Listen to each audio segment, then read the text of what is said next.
Prime Kashipur के युवा सांसद कार्यक्रम के दूसरे दिन स्टूडियो पहुंचे प्रदेश कांग्रेस कमेटी के पूर्व सचिव एवं पंजाबी महासभा के जिला महामंत्री चेतन अरोड़ा से न्यूज एडिटर मनोज श्रीवास्तव ने विभिन्न मुद्दों पर बातचीत की। चेतन अरोड़ा यूपी के लखीमपुर खीरी में हादसे में मृत हुए 5 किसानों की मौत पर बेहद गंभीर नजर आए। उन्होंने इसे हत्या करार दिया। उन्होंने कहा कि भाजपा सरकार अन्नदाताओं को बर्बादी के मुहाने पर धकेलने का काम कर रही है। उन्होंने कहा कि कांग्रेस में कोई गुटबाजी नहीं है। 2022 के विधानसभा चुनाव में कांग्रेस एक बार फिर से पूरे दमखम के साथ प्रदेश की सत्ता पर परचम फहराएगी। प्राइम काशीपुर के इस कार्यक्रम को देखते रहिए आज रफ्तार में, कल अखबार में। कार्यक्रम में आज हमारे साथ मौजूद हैं प्रदेश कांग्रेस कमेटी के पूर्व जिला सचिव एवं पंजाबी महासभा के जिला महामंत्री चेतन अरोड़ा जी। चेतन अरोड़ा जी, युवा संवाद कार्यक्रम में आपका बहुत बहुत स्वागत है। धन्यवाद। सर्वप्रथम तो आज आपके परिवार में आपने मुझे बुलाया है, लेकिन आज मैं सर्वप्रथम अपनी बात कहना चाहूंगा। जैसे कि आपको पता होगा कि लखीमपुर खीरी में हमारे किसान भाइयों की जो कि शांतिपूर्वक धरना प्रदर्शन कर रहे थे, उनकी निर्मम हत्या कर दी गई है। उनको पहले मैं सर झुका करके नमन करता हूं, श्रद्धांजलि देता हूं। जिस तरह से उनकी निर्मम हत्या की गई है वो आज बहुत ही गुस्से और अफसोस का दिन है कि हमारे देश के अंदर लोकतंत्र है। लोकतंत्र के अंदर आप इस तरह की घटनाएं, अगर कोई आदमी अपनी बात रखना चाहता है, ये देश वो देश है जिसको कि आंदोलन से स्वतंत्र किया गया। ये उत्तराखंड भी वो आप जानते हैं कि आंदोलनों की भूमि रहा है। हमारे देश में आंदोलन आज तक होते रहे, हर चीज के आंदोलन होते हैं। उन आंदोलनों को दबाने के लिए जिस तरीके से आज मोदी सरकार के मंत्री के बेटे ने, जो कि सूत्रों से पता चला है इस तरह की घटना हुई है, बहुत शर्मनाक है, बहुत अफसोस की बात है। ऐसे आप किसी लोकतंत्र को, किसी आंदोलन को कैसे दबाना चाहते हैं? ये तानाशाही रवैया है, इसकी बहुत मैं निंदा करता हूं। जो उनकी जिस तरह से हत्या की गई है ये बहुत निंदनीय है, बहुत ज्यादा निंदनीय है। इसकी कड़ी से कड़ी इस पर कार्रवाई होनी चाहिए। आपने किसानों की बात की, आपने आंदोलन की बात की, तो हम आपसे ये कहना चाहेंगे कि देश के इतिहास में आज जो ये किसान आंदोलन हो रहा है, ये अपने आप इससे बड़ा आंदोलन शायद पहले कभी नहीं हुआ होगा। इस आंदोलन में अब तक 200 के करीब किसान शहीद हो गए, लेकिन आज तक सरकार का रुख इस पर कुछ भी पॉजिटिव नहीं रहा, कोई प्रतिक्रिया नहीं रही। इस पर क्या कहना चाहेंगे आप? देखिए, सर्वप्रथम तो मैं आपको बताना चाहूंगा इस बात के लिए, जो ये कृषि कानून है, ये कृषि कानून यहाँ की जो कंपनियां हैं, जो 2-4 लोगों की कंपनियां हैं, उनको देने के लिए, हमारे जैसे कि हमारे हिंदुस्तान के अंदर करोड़ों किसान हैं, करोड़ों लोग उससे जुड़े हुए हैं। किसान जब अपना अनाज पैदा करता है, जो अपनी फसल पैदा करता है, उसको क्रय विक्रय में बहुत से लोग जुड़े हुए हैं, बहुत से लोगों को उसमें रोजगार मिलता है। ये सारा रोजगार, ये सब चीजों को 3-4 कंपनियां हैं, उनके हाथों में देने के लिए ये कृषि कानून है। मैं आपको इसकी जानकारी के लिए बताना चाहूंगा, जब ये कृषि कानून आया था, कृषि कानून के आने के बाद जानकारी नहीं थी, भाई कानून आया है, हमने भी नहीं पढ़ा था। तो हमारे भाजपा का मित्र था, उसने कहा कि ये कृषि कानून जो है किसानों के फायदे के लिए, किसान आंदोलन कर रहे हैं। हमने भी सोचा कि भाई ऐसा क्या है कानून, इसके लिए जानकारी इकट्ठी करी। उसने मुझसे बहस करी कि साहब कृषि कानून से तो किसानों को फायदा होगा। मैंने कानून को पढ़ा। मैं आज कानून पढ़ने का, मैंने उस भाई से कहा था कि शाम को मिलते हैं, कानून आप भी पढ़ लो, कानून मैं भी पढ़ लेता हूं। शाम को मिलते हैं। शाम को मैंने उससे पूछा, भैया आप बात करेंगे क्या इस बारे में, कृषि कानून में क्या अच्छा क्या बुरा है?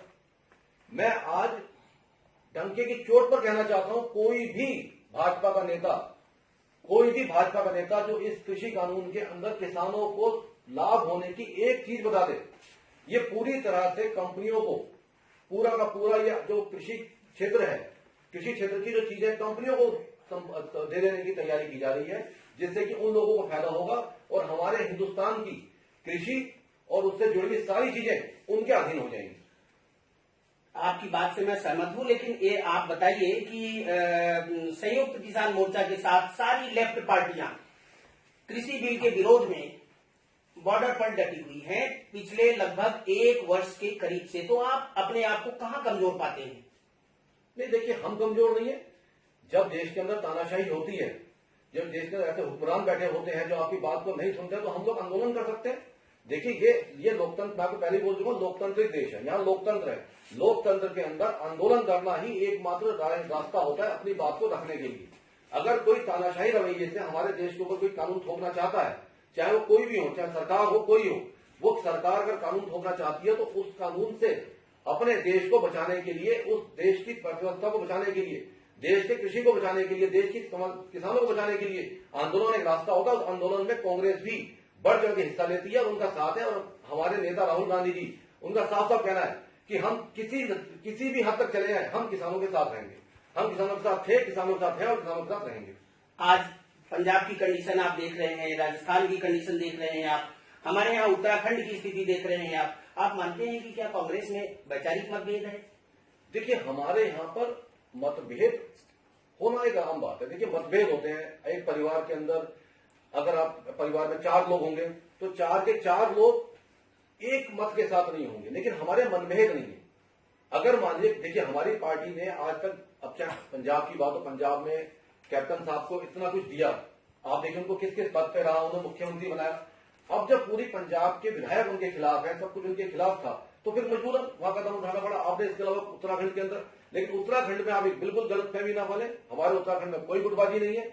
उत्तराखंड के अंदर अभी आपने देखा होगा परिवर्तन यात्रा, जो कि हमारे माननीय प्रदेश अध्यक्ष जी ने, गणेश गोदियाल जी ने परिवर्तन यात्रा का जो आगाज किया खटीमा से, उस परिवर्तन यात्रा को शुरू से जब से अभी 2 चरण पूरे हुए हैं, उसके अंदर 2 चरण में हमारे सब जो भी हमारे प्रमुख नेता हैं, सब उसके अंदर बढ़ चढ़ के हिस्सा ले रहे हैं, बढ़ चढ़ के काम कर रहे हैं। और उसके अंदर जनता का इतना अभूतपूर्व हमें सहयोग मिल रहा है, जनता का अभूतपूर्व, जिस तरीके से आप देख रहे हैं, जनता अभूतपूर्व रूप से जनता का सहयोग मिल रहा है, जनता हमारे साथ आ रही है। उससे आप मान के चलिए कि हमारे उत्तराखंड के अंदर गुटबाजी नाम की कोई चीज नहीं।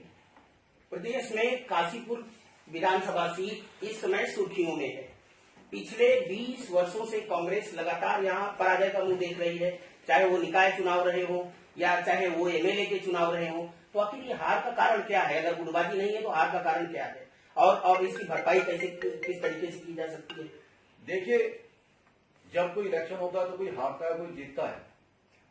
पहले हम जो भी रहा, जो भी हार के कारण रहे, जो भी यहाँ पर एक बहुत उद्योगपति है, उन्होंने जो इलेक्शन जीतते रहे, आपको तो पता ही है, इसके लिए मैं क्या बताऊं, धन बल का प्रयोग किया गया, बाहुबल का प्रयोग किया गया। लेकिन अब आज की तारीख में सारे कांग्रेस के हमारे नेता काशीपुर से लेके उत्तराखंड तक, जिले से लेके बूथ से लेके ब्लॉक से लेकर के हर जगह हमारे किसान नेता आज परिवर्तन के मूड में है। आज इस बार हमारी उत्तराखंड में काशीपुर की उत्तराखंड सरकार तो आएगी, काशीपुर भी हम अभूतपूर्व मतों से जीतने जा रहे हैं।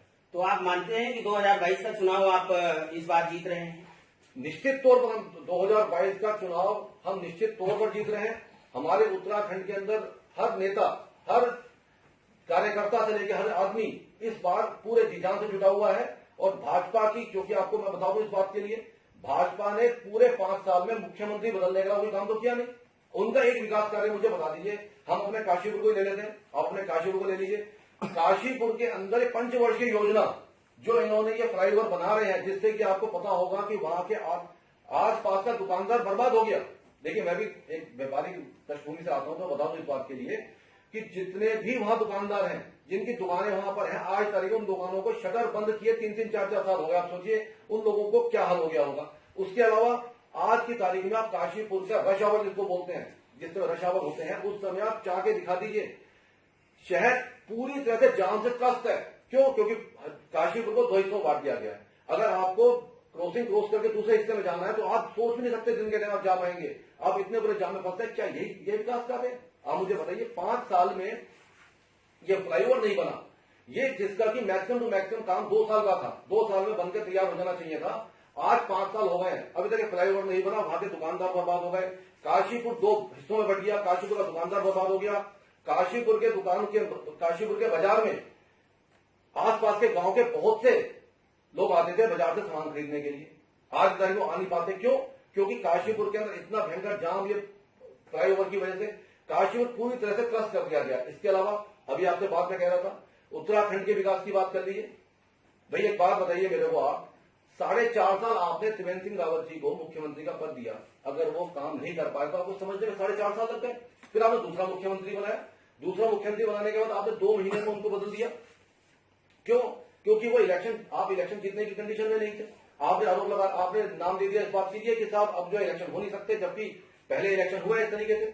उसके बाद आपने एक ऐसे व्यक्ति को मुख्यमंत्री बनाया है, ऐसे व्यक्ति को मुख्यमंत्री बनाया जिसको आज तक आपने पोर्टफोलियो देने की तलाश नहीं समझा।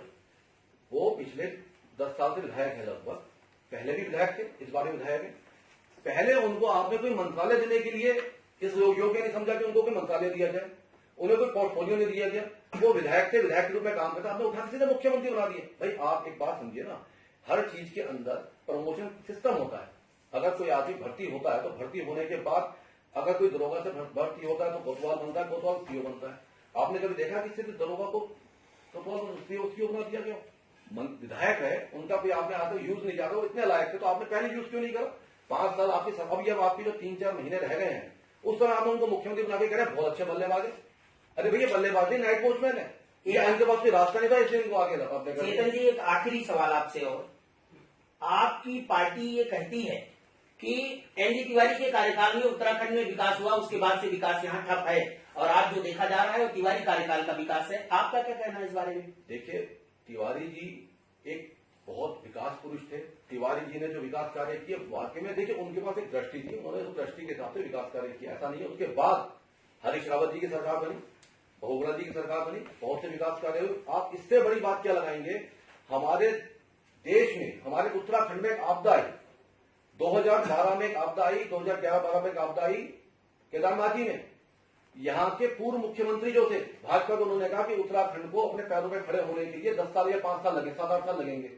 2 साल में एक साल में हरीश रावत जी ने उस केदारनाथ यात्रा के श्री भगवान केदारनाथ जी की जो यात्रा है उसको अगले साल से शुरू करा दिया। इससे बड़ा विकास कार्य क्या कहेंगे? इसके अलावा आप देखिए जो उनकी सोच थी 5-6 साल में भी नहीं हो सकता, हमारे मुख्यमंत्री जी ने 1 साल में कर दिया। इसके अलावा हरीश रावत जी ने कितनी योजनाएं चलाई उनके कार्यकाल में। हरीश रावत जी थे, हमारी स्वर्गीय श्रीमती इंदिरा हृदय जी थे, उनके कार्यकाल में इतनी योजनाएं चली, बुजुर्गों के लिए योजनाएं चली, युवाओं के लिए योजनाएं चली, बच्चों के लिए योजनाएं चली, कितनी नौकरियां निकली।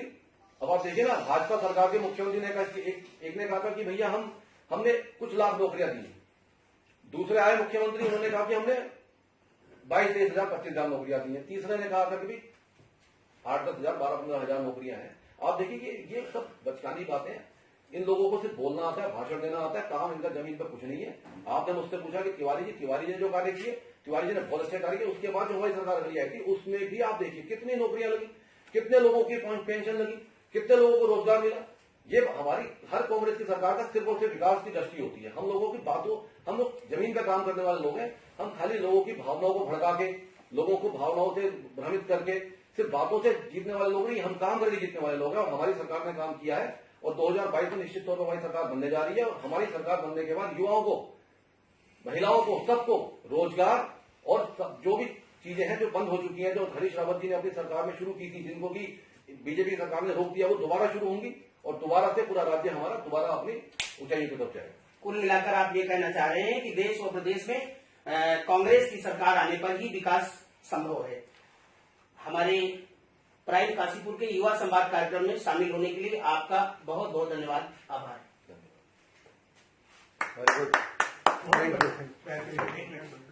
Chicken chilli.